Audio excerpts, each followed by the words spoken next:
Ministerios Evangelísticos Visión de Fe te da la bienvenida a su programa Consejo, Verdades Bíblicas, con el pastor licenciado Luis Alberto Palacios. Un programa de bendición para tu vida espiritual. Saludamos con palmas a quienes nos ven a través de Facebook Live. Enviamos nuestro cordial saludo a los hermanos que siguen esta transmisión en diferentes lugares. Que el Señor los bendiga y los guarde donde quiera que se encuentren. Génesis capítulo número 2, hermanitos, por favor. Génesis capítulo número 2 y versículo 7.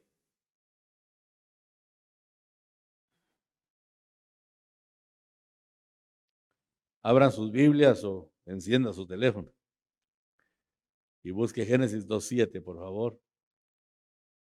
Ahora estamos en tiempos modernos, ¿verdad? Gloria a Dios. Dice la palabra del Señor. Entonces el Señor Dios formó al hombre del polvo de la tierra y sopló en su nariz el aliento de vida. ¿Dónde sopló el aliento de vida? En su nariz. Y fue el hombre un ser viviente. Que el Señor nos bendiga, hermanos, a través de su palabra. Cuando leemos en la Biblia acerca de la nariz, vamos a ver que está siempre relacionada con dos aspectos. El primero, la vida dada por Dios. Y el segundo, en relación al carácter, temperamento y personalidad de un individuo. Mire lo que representa figurativamente la nariz. La vida dada por Dios y el carácter, temperamento y personalidad del individuo. Entonces vemos en el texto antes leído cómo Dios da la vida a través de un soplo en la nariz del hombre, dándole así no solo alma, sino un espíritu que tenía la vida del Dios Todopoderoso, porque el Señor insufló, esa es la palabra que se utiliza, insufló el ruaj. Cuando Él sopló en la nariz, de inmediato el hombre vino a ser un alma viviente con espíritu también que tiene vida. Entonces, cuando hablamos de que podemos estar atados de nariz, nos referimos a dos hechos. El uno, de que no se esté viviendo una vida agradable a Dios, es decir, una vida en el Espíritu o guiada por el Espíritu Santo. La única manera, hermanitos amados, en la que nosotros podemos realmente agradar al Padre es caminando de la mano del Espíritu Santo. Yo he repetido en estos últimos días, y lo voy a decir una vez más, que aquel pasaje cuando Pablo dice, el gozo del Señor es mi fortaleza, muchas veces lo malinterpretamos, porque pensamos que es la alegría que tenemos nosotros, ¿verdad? Estoy contento, estoy alegre y este gozo es mi fortaleza. No, cuando Pablo dice el gozo del Señor, él está refiriéndose a la alegría, al regocijo que Dios siente cuando el pueblo camina en el orden que él ha establecido.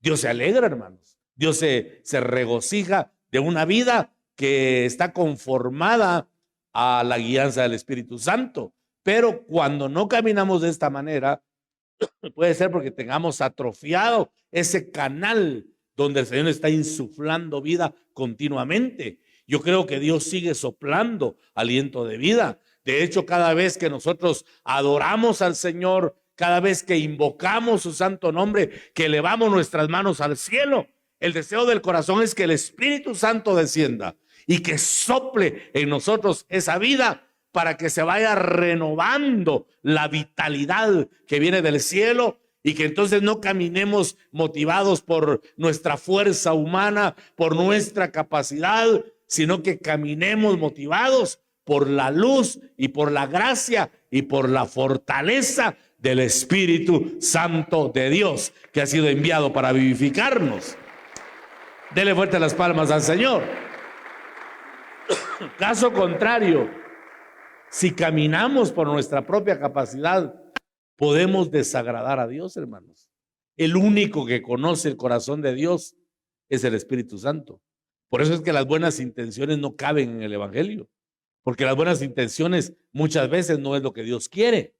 ¿Recuerda usted cuando dice la palabra que los filisteos tomaron el arca del pacto y David no podía conciliar el sueño, sabiendo que no estaba la presencia de Dios, sabiendo que la gloria de Dios se había ido a otro lugar? David no tenía paz, porque David entendía que sin la gloria, que sin la presencia del Señor, el pueblo no era absolutamente nada. Y por eso se le quitó la paz a David hasta que logró recuperar el arca del pacto. Y cuando tuvieron que trasladarla, David, con las mejores intenciones del mundo, preparó un carro nuevo, preparó bueyes jóvenes. Él quería lo mejor para trasladar el arca y resulta que no era lo que Dios estaba pidiendo.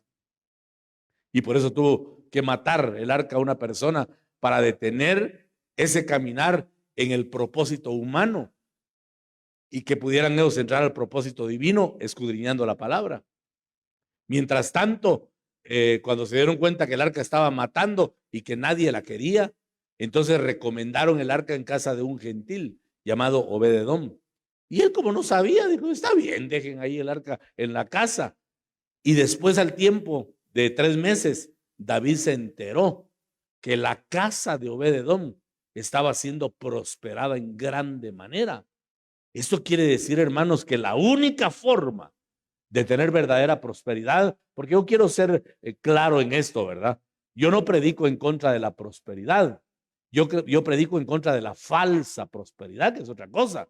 Dios no nos quiere también a nosotros arrastrados, hermano, en el evangelio. Nuestro Padre es un Padre responsable, es un Padre de muchas bendiciones y Él quiere, como bien lo dice la tercera epístola de Juan en el versículo 2, que seamos prosperados en todas las cosas y que tengamos salud, así como desarrolla nuestro espíritu. Entonces usted me pregunta, pastor, ¿Dios quiere que seamos prósperos? La respuesta es sí, pero en el orden de Dios. Amén, hermanos. Entonces el arca comenzó a prosperar a Obed-Edom. Y cuando David supo que estaba prosperando, entonces dijo, ya es tiempo de traer el arca. Y se indagó en la escritura que el arca no tenía que ser llevada en un carro nuevo, con bueyes jóvenes. Mire las buenas intenciones, cómo descuadran en el propósito de Dios. El Señor le mostró a David por medio de la escritura que el arca tenía que ser trasladada en hombros de levitas que iban a ir vestidos de lino fino. Eso implica acciones justas, hermano. Y llevar el arca en los hombros implica la responsabilidad cristiana que tenemos, porque yo quiero que usted sepa que cuando Dios nos da su presencia, nos hace responsables de ella. Tenemos una responsabilidad, la responsabilidad de dar la altura del llamado, de ser portadores de la gloria del Señor, porque cuando Cristo murió y nos devolvió la gloria que Adán perdió en el huerto del Edén, ahora nosotros somos portadores del jardín del Edén, porque en cada uno de nosotros que hemos recibido a Cristo como Salvador y Señor, en cada uno de nosotros está el jardín del Edén. Y la palabra jardín significa lugar cercado y Edén significa lugar de delicias y de placer. O sea que el Señor quitó la gloria externa y la puso dentro de nosotros, hermanitos amados. Ahora tenemos que sentir el deleite y el placer que trae saber que somos portadores de la presencia del Dios vivo que se mueve en nuestro espíritu, en nuestra alma y también en nuestro cuerpo. Gloria al Señor. Dele fuerte las palmas al Dios Todopoderoso. Ahora que tenemos la presencia de Dios, debemos preguntar a diario: Señor, ¿qué quieres que haga? Señor, ¿cómo quieres que te agrade? Señor, ¿qué esperas de mí para que vivamos una vida agradable a Dios? Repito, con buenas intenciones no se agrada a Dios. La única manera bíblica de agradar a Dios es preguntarle al Espíritu Santo qué debemos hacer, porque, hermanos, es el único que conoce el corazón de Dios, es el único que sabe cómo agradar a Dios. Y cuando el Espíritu Santo nos dicta pensamientos, cuando el Espíritu Santo nos dicta acciones, entonces definitivamente vamos a vivir una vida agradable delante del Señor, porque estamos siendo guiados por su Espíritu Santo. Amén, hermanos amados. Entonces, el otro problema de tener una nariz atada es no tener un carácter, un temperamento y una personalidad sujeta al Espíritu Santo. Y se llega a caos tan extremos, hermano, al tener este problema de atadura, que el alma abre puertas, óigame bien, aún para que seres demoníacos puedan venir y atar el alma. ¿Puede una persona cristiana estar poseída por un demonio? Si abre puertas, sí. Legalmente no podría, porque Cristo está morando en nosotros. Y donde Cristo mora, Satanás no tiene arte ni parte. Pero si se abren puertas, hermano, si descuidamos la relación íntima con el Espíritu Santo, entonces queda el alma aperturada para que aparezcan seres de tinieblas y vengan a atar, a destruir, a traer caos a nuestra vida. Y eso es algo que es gradual y progresivo. Una persona puede comenzar con sensaciones, con sentimientos y de repente tener ya una conducta totalmente dominada por espíritus inmundos a los cuales se les ha abierto la puerta, y por eso es que ya no entró el Espíritu Santo en las narices, sino que ahora está entrando una fuerza demoníaca que está despersonalizando y que está cambiando desde el interior la forma de ser. Por eso uno se queda espantado cuando mira a una persona bajo un dominio demoníaco, porque tiene otra personalidad, porque su alma es diferente. Y la Escritura dice que el Señor nos dio una sola alma. Ya se aparece otra, esa tiene que ser del diablo. El Señor nos dio una sola forma de ser. Pero ¿ha visto usted una persona que abre puertas y se aparta del Señor, cómo se va despersonalizando? Y se queda uno perplejo de ver hasta el punto que puede llegar una persona que se ha alejado de Dios, porque ya no está siendo controlada por el Espíritu santificador. Ya la vida no tiene santidad, ya la vida no se aparta para el Señor, sino que se vive una vida rastrera, una vida mundana, una vida de placeres, hermano, carnales, y eso tiene que estar conectado con poderes demoníacos, hermano, que Satanás envía para destruir la vida del creyente que ha roto su comunión con el Espíritu Santo. Por eso la gloria de Dios tiene que ser deseada, la gloria de Dios tiene que ser anhelada.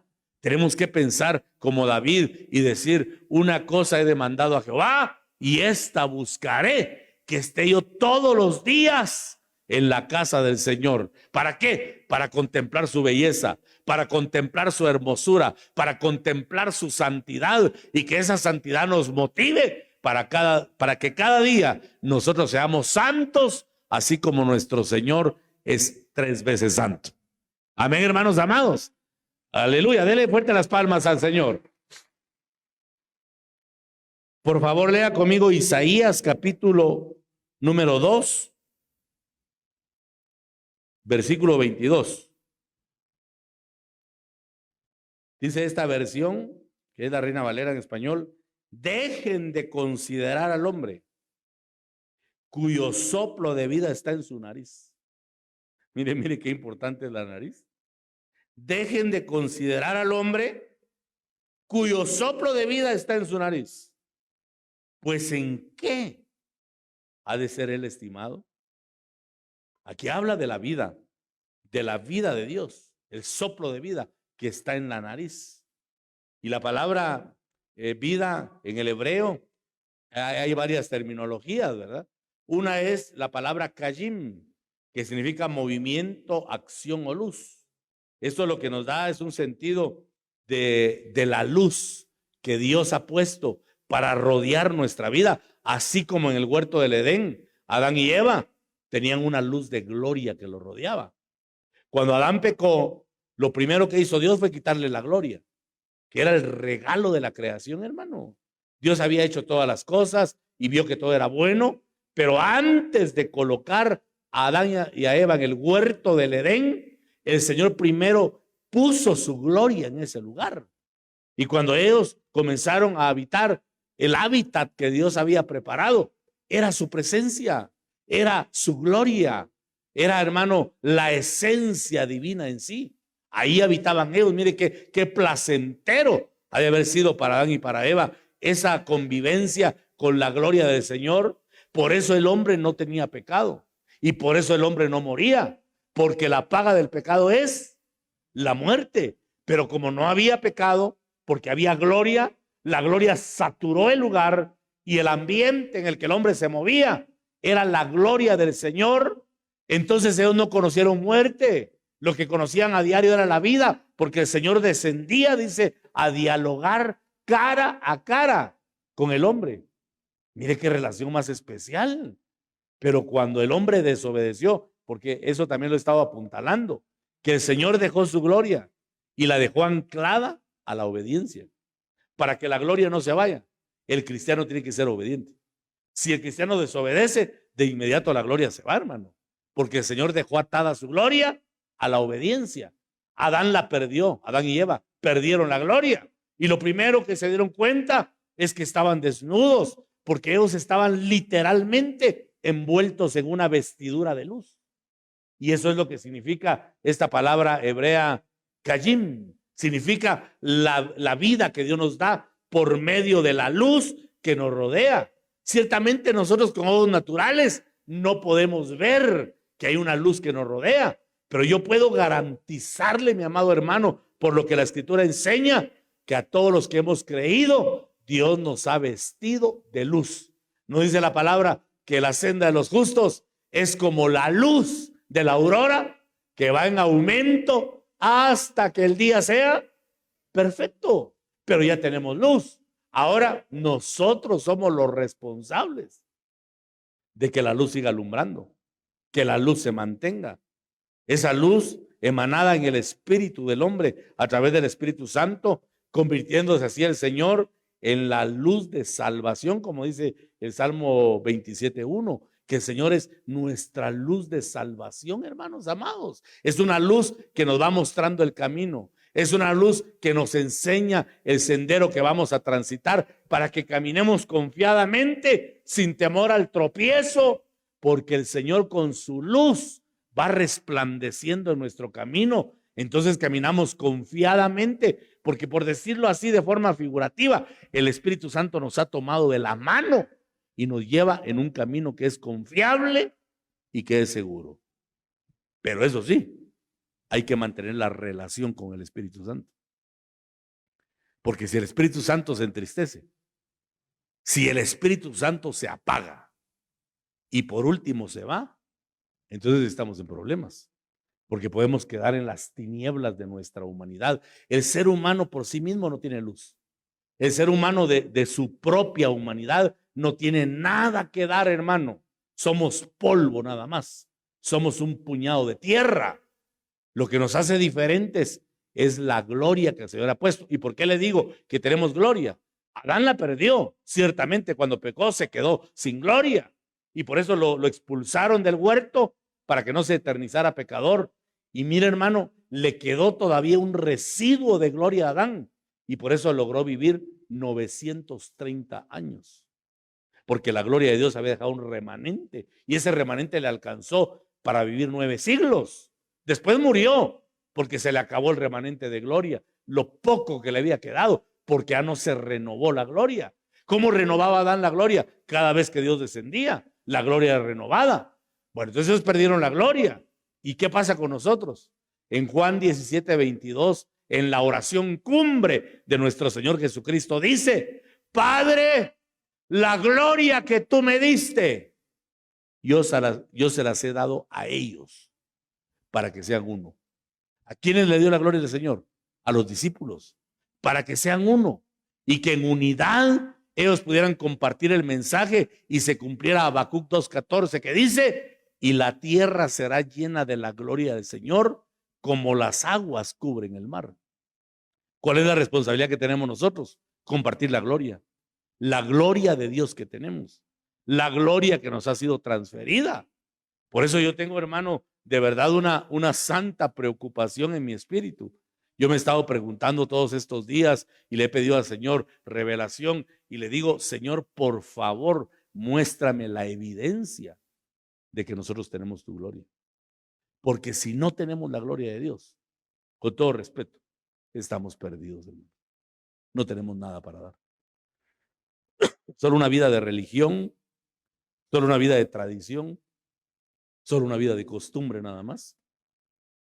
¿De qué sirve eso a la humanidad? No le sirve de nada, porque seríamos, como dice Pablo a los Corintios, simples mortales.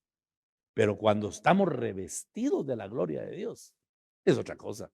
Mire el caos religioso en los días de Jesús, que los fariseos enseñaban, imponían cargas que ellos no tocaban ni siquiera con un solo dedo. Y el Señor les dijo, cruzáis los mares para ser hijos doblemente del infierno, algo así dice, ¿verdad? Para eso nada más no transmitían la gloria de Dios. En cambio Jesús comenzó a hablar y a enseñar y la gente decía, es que este habla con autoridad. Es que el hablar de este hombre es diferente. ¿Por qué? Porque estaba escrito en los Salmos que de su boca iba a fluir la gracia. ¿Por qué, hermanos? Porque el Señor trajo la gloria de Dios que se perdió en el huerto del Edén y comenzó a devolvérsela a aquellos que pusieron su confianza, que pusieron su fe en Él. Les dio la gloria para que la gloria sea compartida, para que la esencia de Dios se reparta en corazones necesitados que están anhelando la presencia del Dios Todopoderoso. Yo sé que tengo gloria cuando anhelo que sea renovada. Porque miren, hermanos, es tan real esto que cuando uno se aleja de Dios por X o Y razón, el alma comienza a jadear, comienza a sentir sed. Uno comienza a desesperarse porque sabe que la gloria se está esfumando. Moisés subía continuamente al monte Sinaí porque el brillo de gloria que le quedaba en el rostro se iba apagando. Se iba apagando. Y era necesario que él volviera a subir al monte para que de nuevo la gloria de Dios fuera impregnada en él y que la gloria de Dios lo siguiera promoviendo al propósito, a la voluntad y a lo que Dios había trazado. Y básicamente para que su vida estuviera rodeada de la luz de Cristo. ¿Cuál es la ventaja de tener luz de Dios? La ventaja es que las tinieblas no van a tener ocasión ni oportunidad de trabajar el alma. Y la Biblia dice que hoy por hoy la noche está avanzada. Hermanos, las tinieblas ya se acrecentaron en el mundo. La tierra está llena de tinieblas. Y los únicos que van a lograr salir sin contaminación de tinieblas son aquellos que tienen la gloria de Dios brillando en su vida, que tienen la presencia de Dios activa, que tienen la presencia Kayim morando en ellos. También está la palabra nefes, que significa respirar y también significa soplar, y eso habla de un alma llena de vida, no solo fisiológica, sino vida del Señor, porque el alma se puede secar y caer en muerte cuando se desprecia el maná, que es figura de la palabra y del mismo Cristo. El alma comienza a secarse, hermanos. El corazón de un cristiano, como dice Pedro, tiene que desear la leche espiritual no adulterada de la palabra. Un bebé no puede vivir sin su leche. Un bebé llora y llora desesperadamente. ¿Usted ha escuchado el llanto de un baby? Es un llanto de angustia, es un llanto de desesperación. Grita y nada los calma, hermano. Uno los mueve, no dejan de llorar. Pero solo se les da la leche y se callan de inmediato, porque eso es lo que están buscando.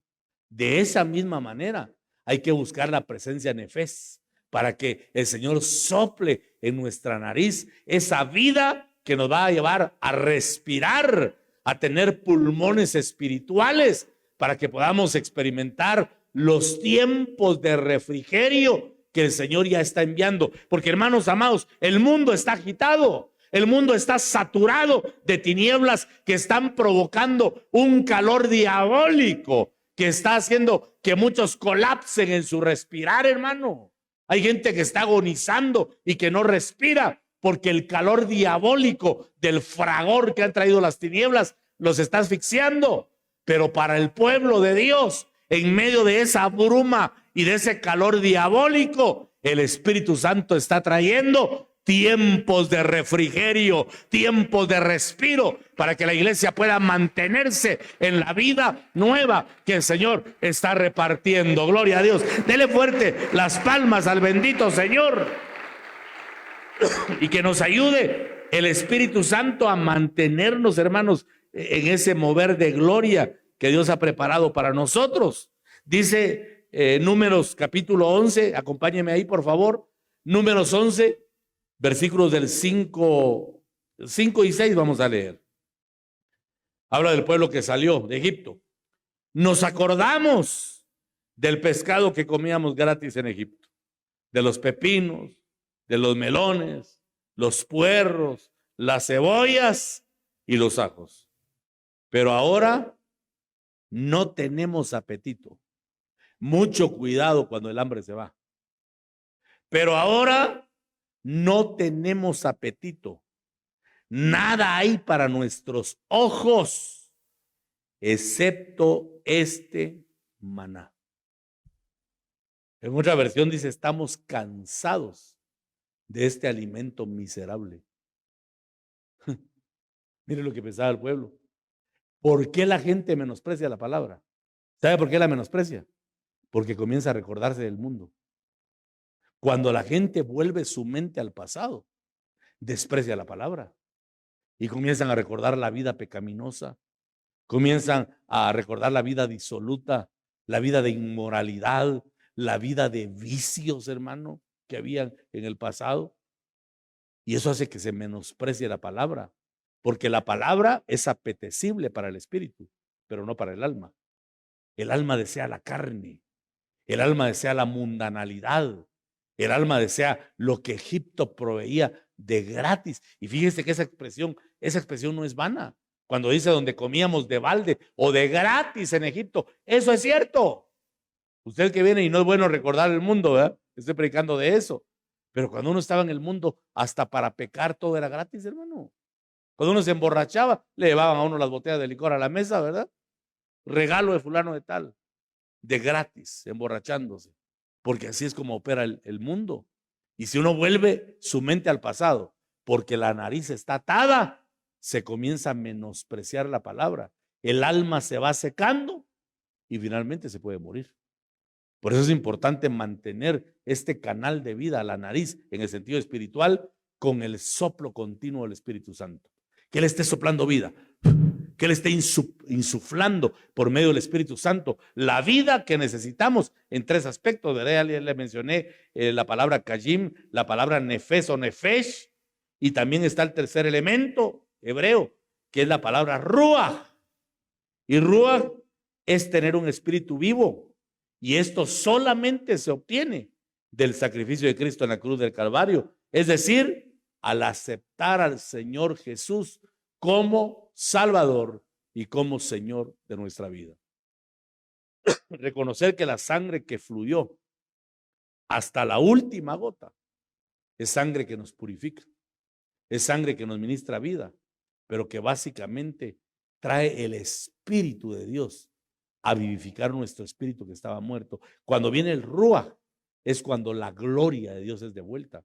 Es cuando comenzamos a entrar al lugar de deleite y al lugar de placer, porque escrito está en la palabra que hay delicias a su diestra para siempre. Es un deleite estar en la presencia del Señor. Es un deleite, hermano, regocijarse en esa presencia maravillosa y sobrenatural que el Señor da.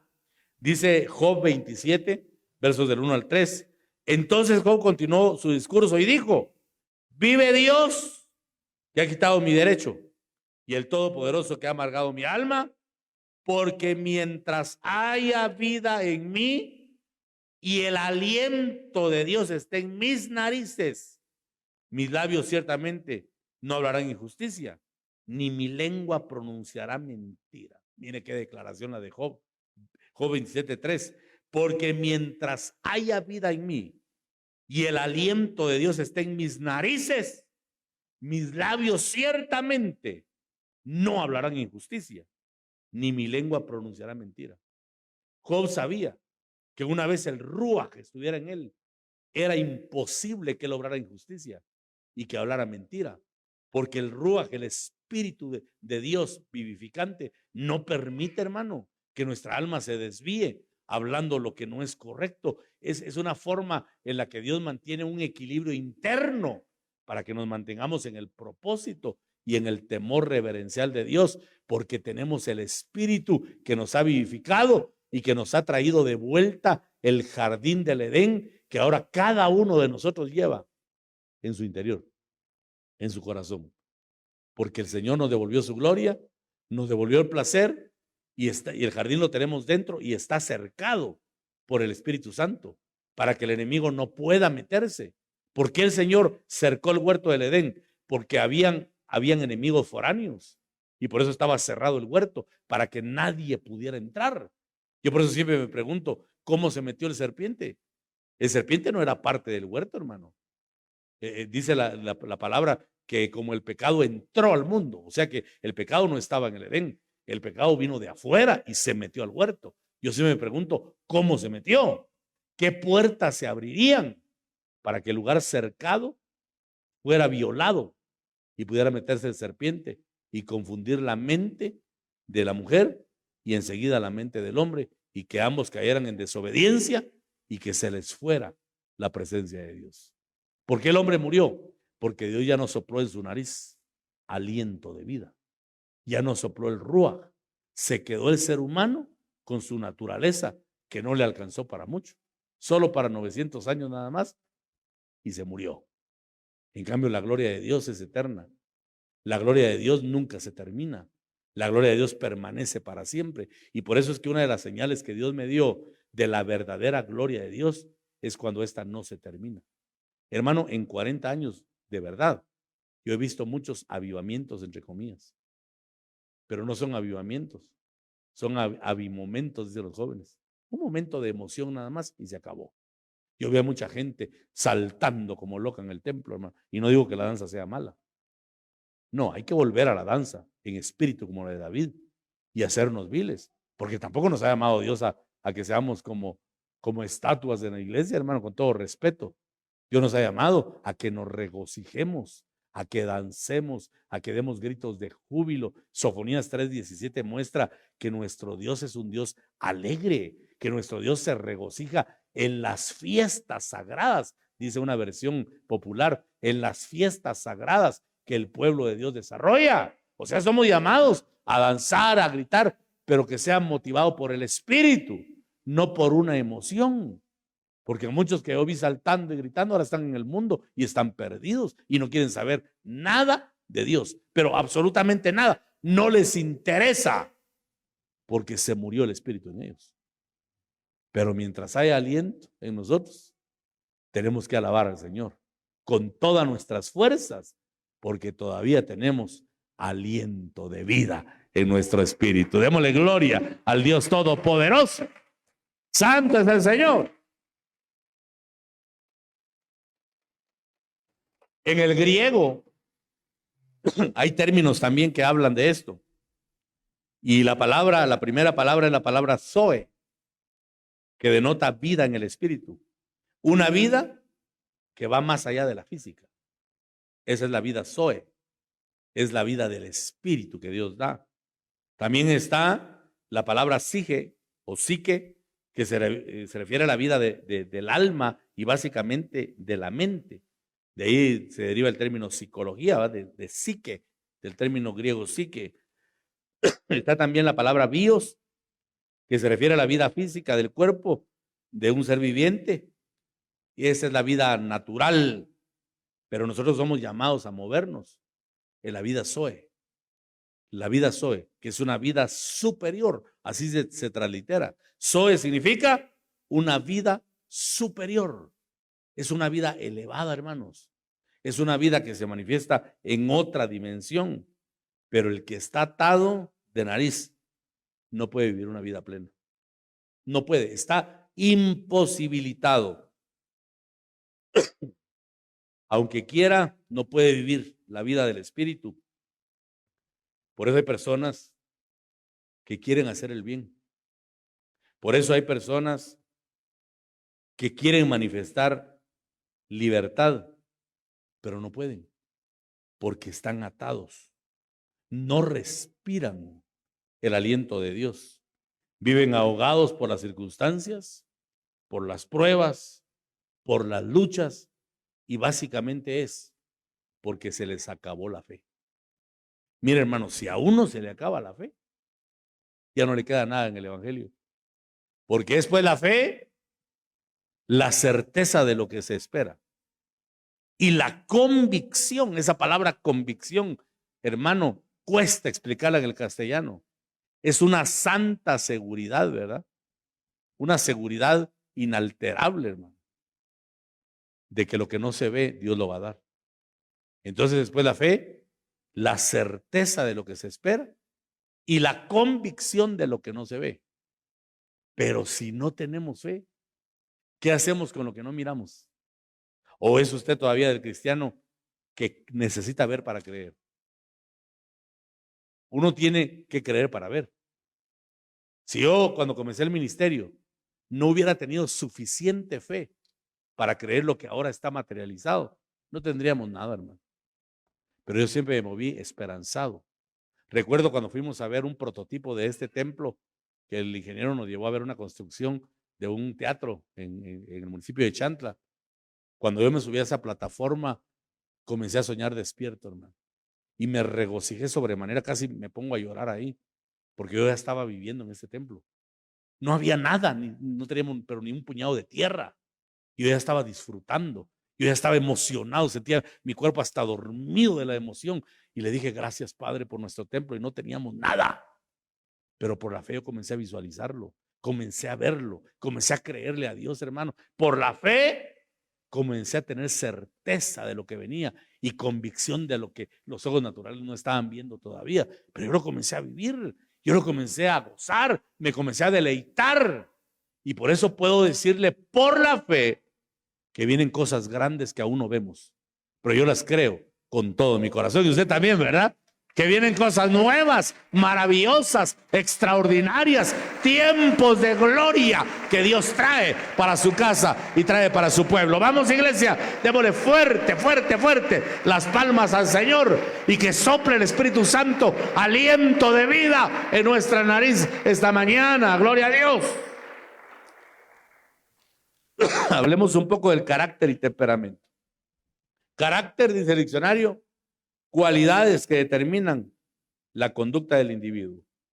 Dice que el carácter, escuche esto, se forma en los primeros 7 años de vida. Ahí se forma el carácter.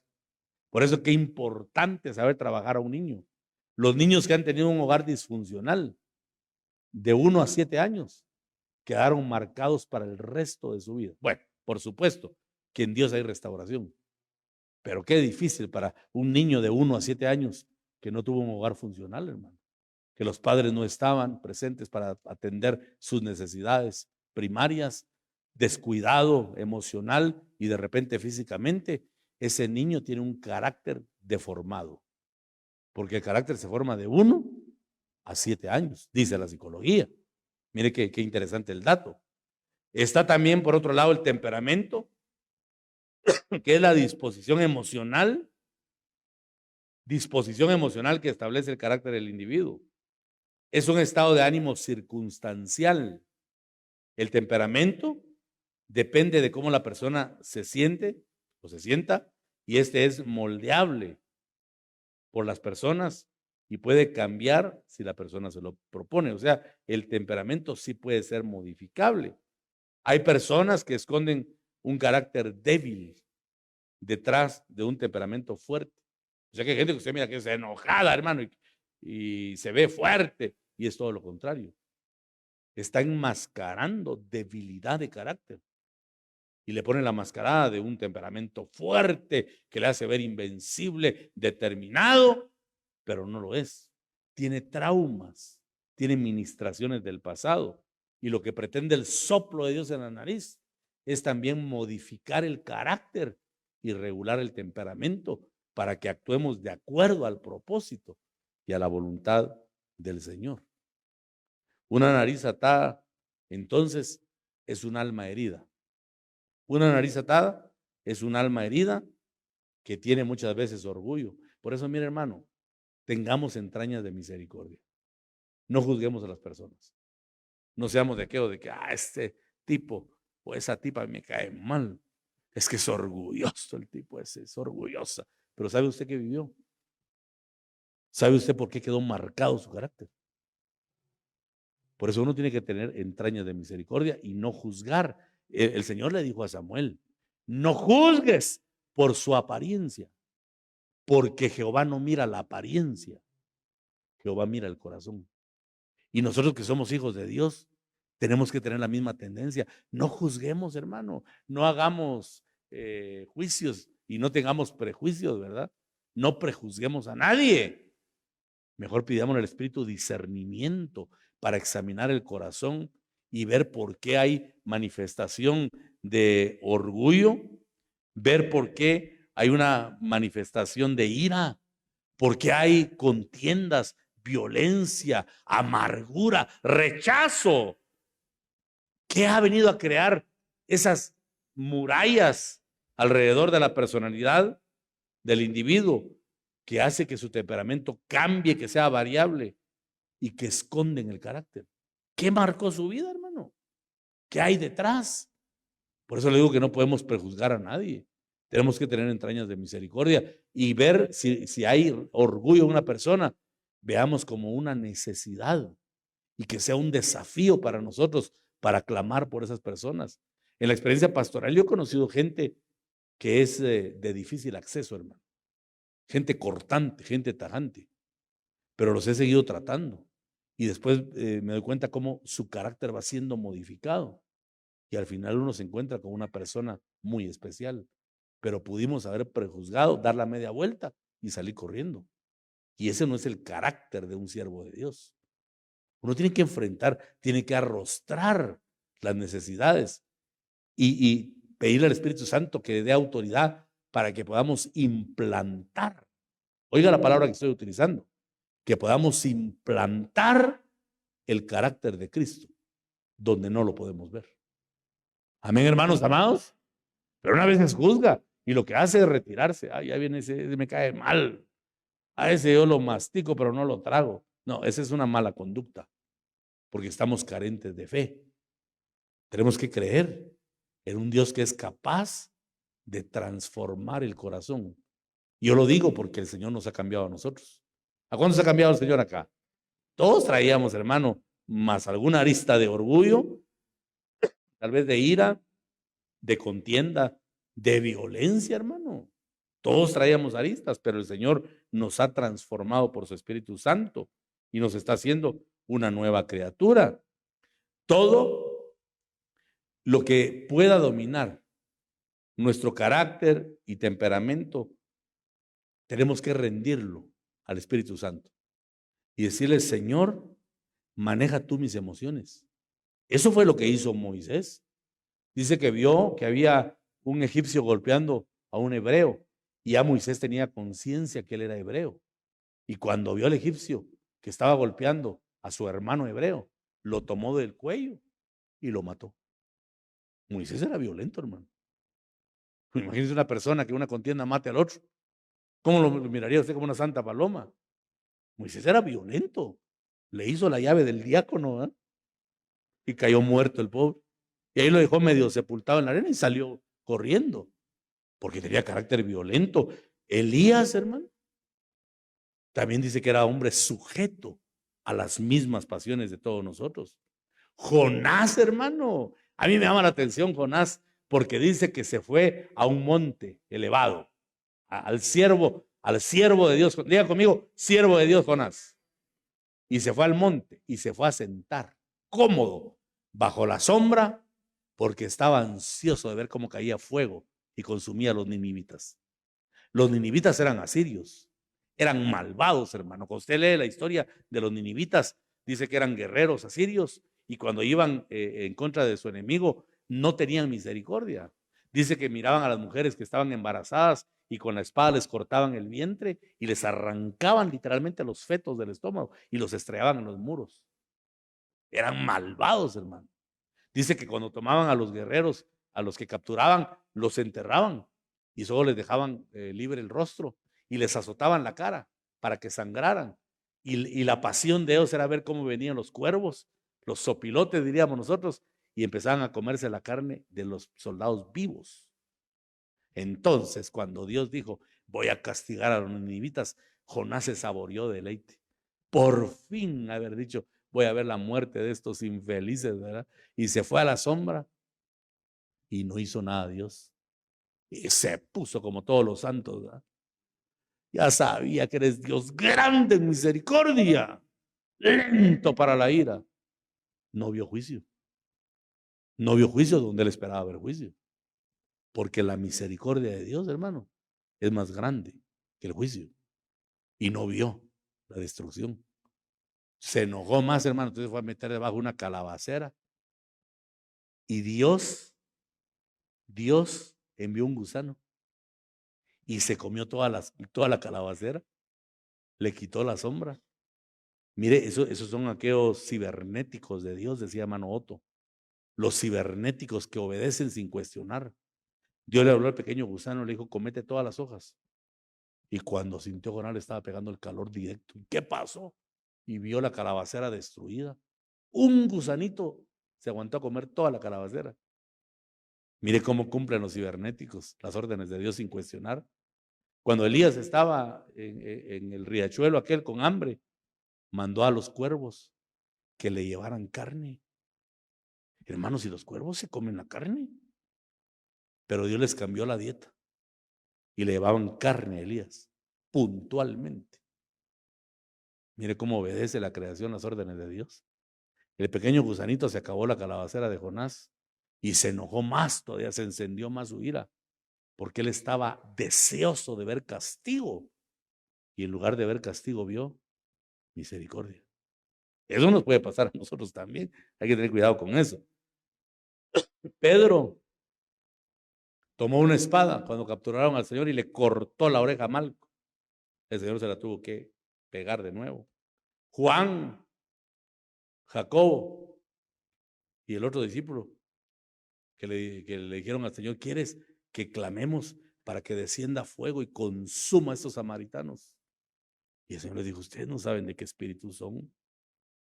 Pablo, que también tenía arranques de carácter. Hermanos, y estos hombres grandes del Señor tuvieron que lidiar con un alma que necesitaba continuamente el soplo de Dios. Definitivamente nosotros también lo necesitamos. ¿Cuántos dicen amén? ¿Cómo se desata la nariz entonces? Para que fluya el nefesh, el ruach de Dios. En primer lugar, acordándose del Señor. Eclesiastés 11 dice, acuérdate de tu Creador. Luego dicen los días de tu juventud, pero quedémonos con la primera parte. Acuérdate de tu Creador. ¿A quién se le pide que se acuerde? Al que se ha olvidado. Hermanitos amados, ¿no será que hemos olvidado a Dios? ¿En qué posición tenemos a Dios? Acordémonos de Él para que se desaten nuestros sentidos. También la nariz se desata con corrección. Tu vara y tu cayado me infundirán aliento. Ahí está el soplo de Dios en la nariz. También poniendo anillo en nuestra nariz, que es figura de la guianza, del dominio del Espíritu Santo. Esto determina que somos propiedad de Dios y que tenemos la capacidad de sujetar nuestra voluntad, nuestro temperamento. Y también la argolla de la nariz era un adorno que es la templanza como fruto del Espíritu Santo. La nariz se desata también esforzándose, dando más allá de nuestras fuerzas. No es fácil controlar las emociones, hermanitos, especialmente el temperamento. Pero si nos esforzamos, al final Dios nos dará la victoria. Y vamos a tener nuestras narices preparadas para que el Señor insufle ruach, insufle el nefesh, el zoe, la vida del Espíritu, y que entonces caminemos en sobrenaturalidad, sabiendo que la gloria de Dios está con nosotros. Porque si no tenemos gloria, no tenemos nada. Una iglesia sin gloria es una iglesia muerta. Y hermanitos amados, yo quiero, de verdad, anhelo con todo mi corazón, una iglesia viva. Que vivamos, hermanos, de la gloria de Dios. Que hablemos entre nosotros con himnos, con cánticos espirituales, con salmos de victoria, que compartamos, hermano, experiencias maravillosas. El viernes le decía a los hermanos que hasta celo, no sé si hay celo santo, ¿verdad? Porque el celo más parece carnal, pero me entró un celo santo leyendo la experiencia del hermano Gigi Ávila, cuando hizo aquel ayuno de 41 días. Qué bárbaro, ¿verdad? Es algo sobrenatural eso. Pero dice que él estaba recostado en su lecho, solo una almohada tenía nada más para que su tórax no se lastimara de estar tanto tiempo postrado. De repente dice que él empezó a sentir que en la habitación había una persona, que alguien estaba ahí, y abrió sus ojos. Y lo que me impacta es la naturalidad con la que hermano Gille cuenta eso. Y cuando abrí mis ojos, dice, ahí estaba Jesús. Y me extendió su brazo. Y no era un brazo luminoso, no, era un brazo normal como el de un ser humano normal. Y le habló y le dijo, la voz de Jesús le dijo, Gille, sonríe, sonríe porque yo te amo. Y le digo que ahora entiendo por qué hermano Gille decía, sonríe, que Cristo te ama. Para él era un dicho, pero él sí lo vivió. Jesús mismo le dijo, sonríe porque yo te amo. Y después le dijo, Gille, no le pidas nada a nadie, porque yo soy tu sustento. Wow. Eso sí lo he vivido yo, hermanos. Vive Dios que sí lo he vivido. Y después lo tomó, lo levantó de la almohada esa que estaba y lo recostó aquí en su brazo. Y le dijo, Gille, yo soy tu sustento. Yo soy el que te sostiene. Hermanos, qué experiencia. Pero a uno generalmente le pasa a la oficina a contar, pastor, mira que anoche soñé con el diablo. Soñé que me estaba ahorcando. Oh, qué gloria más rara esa, hermano. Gille miraba a Cristo y nosotros miramos demonios y al diablo.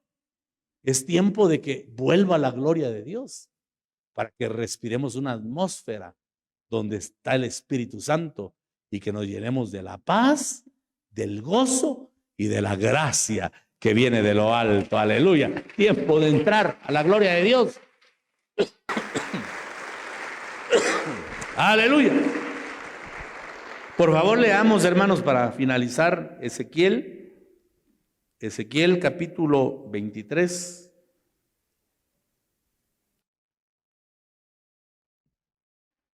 Ezequiel 23, 25, perdón. ¿Estamos ahí? Pondré mi celo contra ti y te tratarán con furor. Te arrancarán la nariz y las orejas, y tus sobrevivientes caerán a espada. Te quitarán tus hijos y tus hijas, y los que queden serán consumidos por fuego. Mire el juicio para Israel. Me impacta cuando dice te arrancarán la nariz y las orejas, porque básicamente eso significa te van a quitar la vida de Dios. Y ya sin vida van a ser pedazos a tus hijos y a tus hijas. Qué fuerte la palabra, hermano. Porque si no dejamos que el Espíritu Santo llene de la vida de Dios nuestro ser, si no permitimos que nos dé el poder para sujetar nuestro temperamento, podemos perder el soplo de vida.